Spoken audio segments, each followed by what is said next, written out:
नमस्ते। हमारे सभी व्यूअर्स का स्वागत है। आज हम आपके लिए जो कहानी लेकर आए हैं वो मात्र एक कहानी नहीं बल्कि एक ऐसी यात्रा है जो अद्भुत, अकल्पनीय और रोंगटे खड़े कर देने वाली है। अक्सर हम सुनते हैं कि प्रेम की कोई सीमा नहीं होती, लेकिन क्या प्रेम मृत्यु की सीमा को भी लांघ सकता है? ये कहानी है रतनपुर गांव की रहने वाली विमला की। विमला, जिसका स्वभाव जितना सरल था, अपने परिवार के प्रति उसका समर्पण उतना ही गहरा और अटल। वो एक ऐसी स्त्री थी जिसने अपना पूरा जीवन अपने परिवार की खुशियों की वेदी पर अर्पित कर दिया। लेकिन इस कहानी का सबसे चौंकाने वाला पहलू वो है जिसकी कल्पना करना भी मुश्किल है। कहा जाता है कि जब इंसान दुनिया छोड़ जाता है तो उसके सारे रिश्ते खत्म हो जाते हैं, पर विमला के लिए उसका परिवार ही उसका संसार था। एक ऐसा संसार जिसे उसने अपनी सांसें थमने के बाद भी नहीं छोड़ा। सुनाई देने में शायद ये कहानी आपको काल्पनिक लगे, लेकिन जीवन के किसी न किसी मोड़ पर इनका वास्तविकता से एक गहरा जुड़ाव जरूर होता है। आखिर क्या हुआ था विमला के साथ?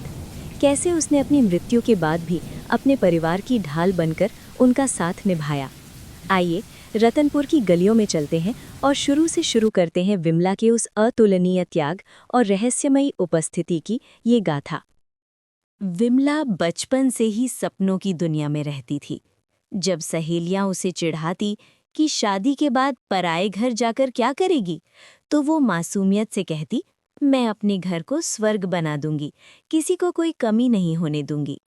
किसे पता था कि उसकी ये बात एक डरावनी सच्चाई बन जाएगी। शादी के 1 साल बाद रतनपुर के किसान रमेश और विमला की खुशियों को नजर लग गई। विमला को एक ऐसी रहस्यमयी बीमारी ने घेरा जिसका वैद्य और हकीमों के पास कोई जवाब नहीं था। देखते ही देखते विमला की सांसें थम गईं। रमेश के लिए जैसे समय रुक गया। वो न खाता न पीता, बस अपनी मृत पत्नी की यादों में कमरे में बंद रहता।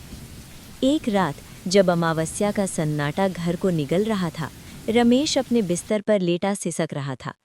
अचानक उसे कमरे के बाहर छम छम की आहट सुनाई दी। कौन है बाहर? रमेश चिल्लाया। चले जाओ यहां से, मुझे किसी से बात नहीं करनी। बाहर सन्नाटा छा गया। रमेश जैसे ही फिर लेटा, दरवाजे के पास से एक मखमली और बर्फीली ठंडी आवाज आई। क्या तुम मुझसे भी बात नहीं करोगे? अगर नफरत ही थी तो मेरे लिए रो क्यों रहे हो? रमेश का खून जम गया। उसने कांपते हाथों से दरवाज़ा खोला।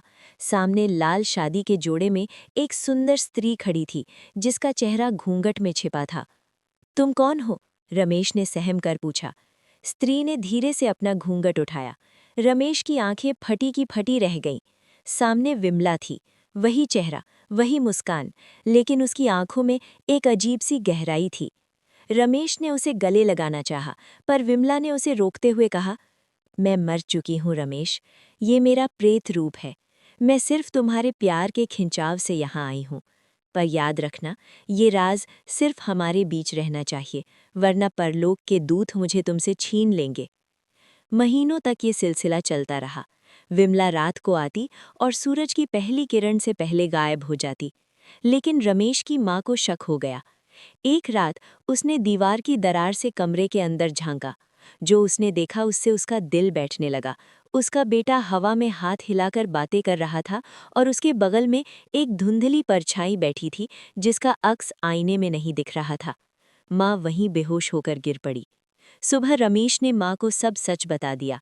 माँ ने डरते हुए एक चाल चली। बेटा, अगर तू उसकी प्राण चुनरी छिपा दे तो वो कभी वापस नहीं जा पाएगी और हमेशा के लिए तेरी होकर रहेगी। रमेश ने वही किया। रात को जब विमला सो रही थी, उसने उसकी अलौकिक चुनरी निकालकर अनाज की कोठी के नीचे गहरी मिट्टी में दबा दी। सुबह विमला जागी तो वो छटपटाने लगी। बिना उस चुनरी के वो गायब नहीं हो सकती थी। वो अब इस दुनिया में कैद हो गई थी। समय बीतता गया। एक प्रेत माँ ने एक मानव पुत्र को जन्म दिया। वो लड़का 20 साल का हो गया, पर पूरे गांव ने कभी अपनी बहू का चेहरा नहीं देखा। रमेश की माँ सबको यही कहती कि मन्नत है, पोते की शादी तक बहू मुंह नहीं दिखाएगी। अंततः बेटे की शादी का दिन आया। घर में ढोल नगाड़े बज रहे थे। विमला ने रमेश से कहा, आज मेरा बेटा दुल्हा बना है, मेरा मन नाचने का है, पर मुझे मेरी वही पुरानी चुनरी चाहिए। वादा करती हूँ नाच कर वापस कर दूंगी। रमेश ने भावुक होकर कोठी से वो धूल भरी चुनरी निकालकर विमला को दे दी। जैसे ही विमला ने वो चुनरी ओढ़ी, कमरे का तापमान एकदम गिर गया। दिए फड़फड़ाने लगे। विमला नाचने लगी, पर उसका नाच अब इंसानी नहीं था। वो हवा में उठने लगी। उसकी आंखों से खून के आंसू गिरने लगे। रमेश की माँ चिल्लाई, विमला रुक जाओ। विमला ने रोते हुए कहा, माँ जी, प्यार में कैद करना सज़ा होती है। मैं इतने साल सिर्फ आपके लिए रुकी रही, पर आज मेरी रूह को आज़ाद होना होगा। देखते ही देखते वो हवा में विलीन हो गई। सिर्फ खाली चुनरी जमीन पर गिरी रह गई। बाहर से लोग चिल्ला रहे थे, बहू को बाहर लाओ, मुंह दिखाई की रस्म करनी है।